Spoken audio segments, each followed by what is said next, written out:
Siapkan hatiku Tuhan untuk dengar firman. Salam sejahtera bagi kita semuanya, khususnya untuk jemaat Gereja Baptis Anugerah Ponokaret yang saya kasihi.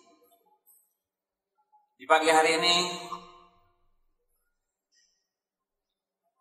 saya bersyukur kepada Tuhan Yesus bahwasanya kita semuanya diberikan suatu kesehatan, diberikan suatu berkat-berkat, sehingga kita boleh bersama-sama untuk merenungkan, mendengar kebenaran firman Tuhan. Walaupun kita ini tidak seperti biasanya beribadah seperti hari Minggu, tetapi melalui video record ini kita tetap sama-sama untuk merenungkan kebenaran firman Tuhan, baik itu di rumah kita masing-masing. Jemaat yang dikasihi oleh Tuhan Yesus, tentunya pada pagi hari ini kita akan melihat bersama-sama dari Kejadian 18 ayat 23. Saya akan baca. Abraham datang mendekat dan berkata, apakah engkau akan melenyapkan orang benar bersama-sama dengan orang fasik? Mari kita satu-satu berdoa. Bapa kami yang ada dalam surga, kami bersyukur atas kasih-Mu yang begitu baik. Bahwasanya Engkau selalu memberkati kami dari hari lepas hari. Terima kasih Tuhan, kami diberikan suatu kesehatan. Ini pun kasih-Mu yang begitu besar pada dalam kehidupan kami. Biar Tuhan di pagi hari ini kami untuk merenungkan kebenaran firman, kiranya Kau urapi hamba-Mu yang masih banyak kekurangan kelemahan. Kami yakin percaya bahwa Allah sanggup memberkati di dalam kehidupan kami. Dan khususnya firman Tuhan yang kami akan sampaikan, kiranya Kau berkati. Kami serahkan semua yang kasih-Mu. Atas nama Tuhan Yesus kami mengucapkan syukur dan berdoa. Amin. Jemaat yang dikasihi oleh Tuhan Yesus, saya ulangi lagi di sini ayat 23. Abraham datang mendekat dan berkata, apakah engkau akan melenyapkan orang benar bersama-sama dengan orang fasik? Kalau kita lihat di sini dalam Kejadian, dan pada pagi hari ini, tentunya saya mengambil tema besar karya keselamatan. Di sini adalah kota Sodom dan Gomora, adalah daerah yang tentunya jemaat juga sudah tahu bahwa di daerah Sodom dan Gomora ada suatu riwayat di firman Tuhan begitu hebatnya. Jemaat yang dikasih oleh Tuhan Yesus, kota Sodom adalah suatu daerah yang subur dan makmur pada saat itu.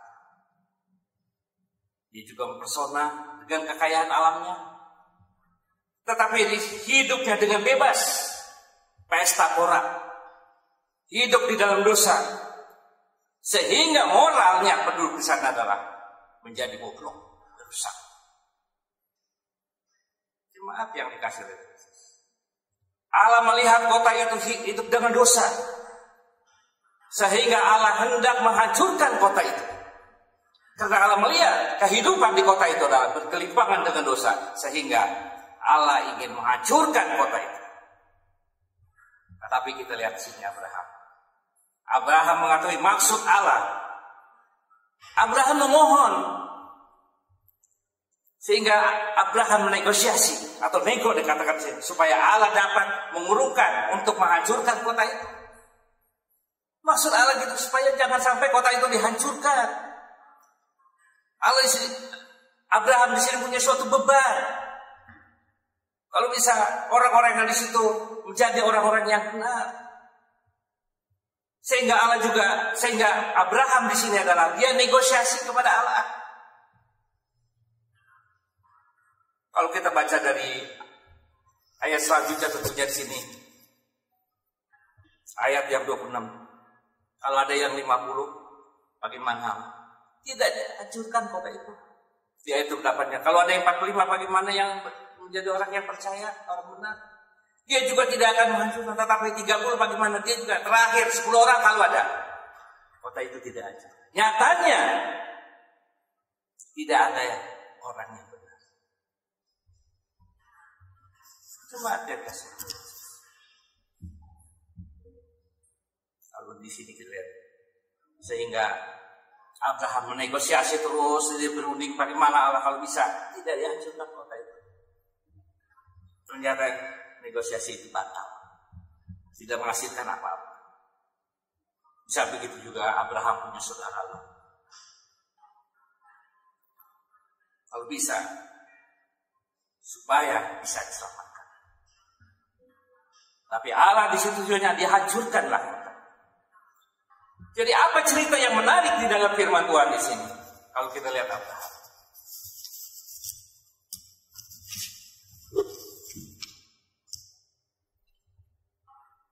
Yang pertama, Abraham di sini mempunyai suatu beban.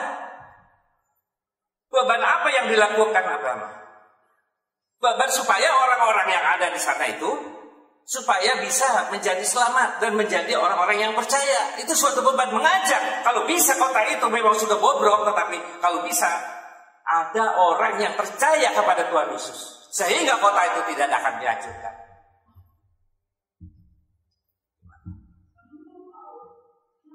Jadi yang pertama itu memiliki suatu beban.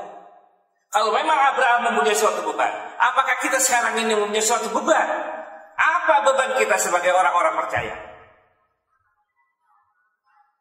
Beban orang-orang percaya di sini adalah kita harus bisa menyampaikan kebenaran firman Tuhan, mengajak saudara-saudara kita supaya saudara kita juga akan selamat, menerima Tuhan Yesus sebagai juru selamatnya. Ini suatu beban. Beban kita jemaat semuanya, beban semuanya saya juga, beban semuanya Pak Pendeta, dan beban kita semuanya, kita harus memberitakan kebenaran firman Tuhan supaya saudara-saudara kita juga bisa selamat. Itu suatu beban. Bukannya kita datang kerja udah berdoa dan sebagainya. Tetapi di sini ada suatu beban. Beban kita orang percaya di sini adalah mengajak saudara-saudara kita, teman-teman kita supaya hidup mengenal Tuhan Yesus. Ada keselamatan. Itu yang pertama. Beban kita. Abraham punya beban kalau bisa kota Sodom dan Gomora itu tidak dihancurkan. Abraham maksud tujuannya. Tetapi kita juga sama sini suatu beban kita. Kalau bisa saudara dan kita memang belum selamat, kita ajak supaya dia mengenal kebenaran firman Tuhan. Ajak kebenaran firman Tuhan. Bukan kita sendiri ya. Kalau kita sendiri tahu begini seperti itu, kita namanya egois. Tetapi kita mengajak saudara-saudara kita supaya tahu bahwa keselamatan yang diberikan dari Allah secara sungguh-sungguh. Supaya apa? Saudara-saudara kita jangan sampai ada yang tersesat, yang tidak mengenal Allah, yang tidak mengenal kebenaran. Ini tugas-tugas kita, tugas-tugas orang percaya. Beban kita, ajak saudara kita jangan sampai dia tersesat. Itu yang pertama, jemaat yang dikasihi oleh Yesus. Yang kedua, di sini adalah berdoa. Berdoa dengan tekun. Berdoa dengan tekun ini selalu terus berdoa, setia di dalam doa. Walaupun di sini 1 bulan, 2 bulan, 3 bulan adanya suatu virus yang namanya itu corona, COVID-19. Tetapi jemaat di sini selalu terus berdoa setiap hari, setiap sore. Kita bersyukur seperti itu. Tetapi kita lihat di sini yang kedua. Berdoa dengan tekun. Berdoa terus dengan tekun. Setia di dalam doa kita. Kalau kita terus berdoa terus, tetapi kita berdoa jangan putus asa walaupun doa-doa kita ini belum terjawab. Kadang-kadang kita sudah putus asa, doa-doa kita ini belum terjawab. Sebaiknya kita sudah usah berdoa lagi lah. Kalau memang saya sudah berdoa seperti ini, Tuhan belum juga menjawab. Saya sudah bilang begini Tuhan, juga belum juga menjawab. Saya bilang begini Tuhan. Nah, pribadi kita seperti inilah, kadang-kadang kita menjadi putus asa. Kadang-kadang kita lemah. Kadang-kadang kita ini sudah tidak lagi mau berdoa.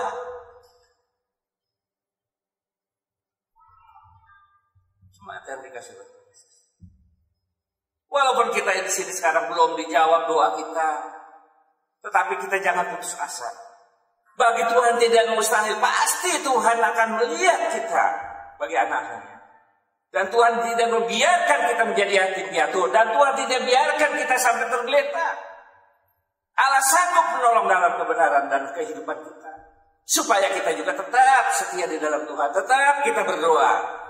Jangan putus asa. Ini adalah tetap kita setia dalam doa. Kita bertekun di dalam doa. Jemaat jangan dikasih. Yang pertama tadi kita sudah melihat beban kita, tugas kita merasa punya beban.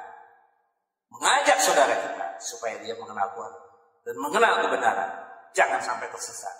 Yang kedua di sini kita berdoa dengan Tuhan di sini adalah tetap kita setia berdoa. Jangan putus asa. Walaupun doa-doa kita ini belum dijawab sama Tuhan, jangan putus asa. Tetap kita setia di dalam doa. Semangat yang dikasih oleh Tuhan Yesus. Kita lihat yang ketiga. Ini adalah sebagai kehidupan orang-orang percaya. Kalau kita sudah mengenal Tuhan Yesus, kalau kita sudah mengenal kebenaran, kalau kita sudah bersama-sama Tuhan Yesus, ini adalah yang ketiga di sini menjadi suatu teladan. Teladan bagaimana dalam kehidupan kita? Supaya kita bisa dilihat oleh saudara-saudara kita. Kalau kita sudah memiliki kebenaran, kalau kita sudah orang-orang percaya bahwa hidupnya itu beda dengan orang yang tidak percaya.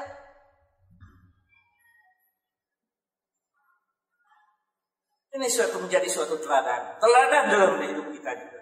Bagaimana tingkah laku, bagaimana perbuatan kita. Apakah kita sekarang ini sudah menjadi suatu teladan yang bisa dicontoh bagi orang lain?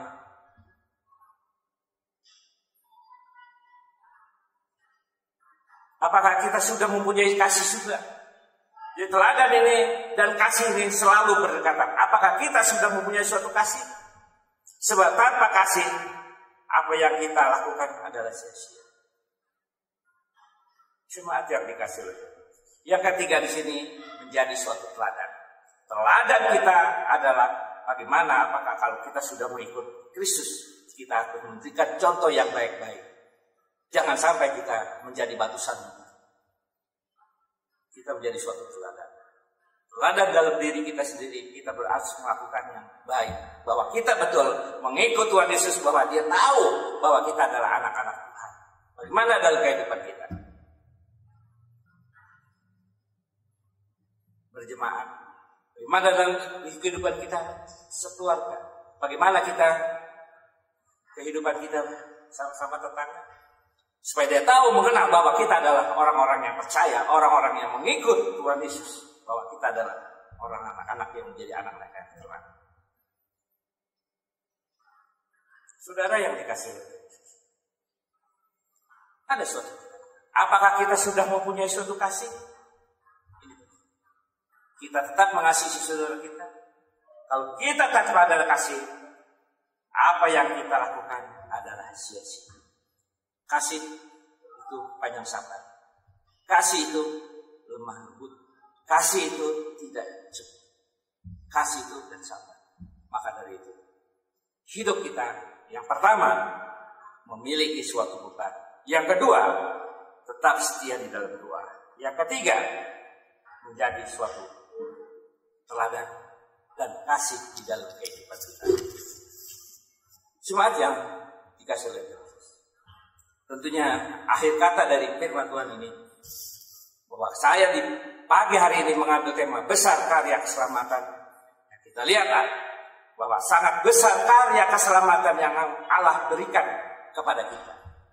Sangat besar karya Allah yang sudah diberikan keselamatan terhadap kita. Kita adalah orang-orang yang berdosa. Dia menyerahkan anaknya untuk menggantikan kita mati di atas kayu salib. Sehingga kita memperoleh keselamatan. Sebagaimana Allah juga peduli dengan kita. Adakah kita mempunyai kepedulian atas keselamatan untuk saudara-saudara kita? Itulah kita akan renungkan firman Tuhan. Biarlah pada pagi hari ini kebenaran firman Tuhan supaya kita memperoleh suatu keselamatan yang sudah Allah berikan kepada kita. Jadi sangat besar karya keselamatan terhadap kita. Dan biarlah firman Tuhan yang menjadikan nasihat di dalam kehidupan Tuhan. Mari kita sama hati dalam doa. Bapa kami dalam surga, kami bersyukur atas kasih-Mu yang begitu baik. Biarlah firman Tuhan kebenaran ini kami sudah renungkan. Menjadi nasihat, teguran dalam kehidupan kita. Apakah kami juga mempunyai suatu kepedulian? Apakah kita mempunyai suatu beban untuk mengajak saudara-saudara kita bisa mengenal Tuhan Yesus? Apakah kita sekarang putus asa? Kalau memang doa-doa kita tidak dijawab, tapi kami yakin Tuhan, kami percaya, kami tidak putus asa, kami setia di dalam doa, karena Allah tidak membiarkan kami. Allah selalu menopang dalam kehidupan kami. Bagi Tuhan tidak ada yang mustahil. Kami yakin percaya, Allah sanggup menolong dalam kehidupan kami.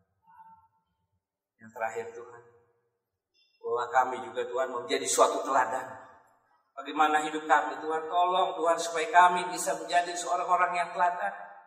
Orang-orang bisa contoh di dalam kehidupan kami. Orang-orang yang supaya nanti banyak dengan kehidupan kami, orang yang percaya melihat bahwa Yesus sangat besar dan kasih-Nya. Biarlah Tuhan, kami tetap mengasihi semuanya ini. Tanpa kasih, apapun yang kami lakukan tidak sia-sia. Kami serahkan semuanya Tuhan ke tangan kasih-Mu. Karena kami punya Allah yang hidup. Biarlah firman Tuhan ini selalu menjadi kekuatan kami, menjadi pegangan dalam kehidupan kami, menjadi suatu pelita dalam kehidupan kami. Kami serahkan semua ke tangan kasih. Atas nama Tuhan Yesus kami mengucapkan syukur dan berdoa. Amin.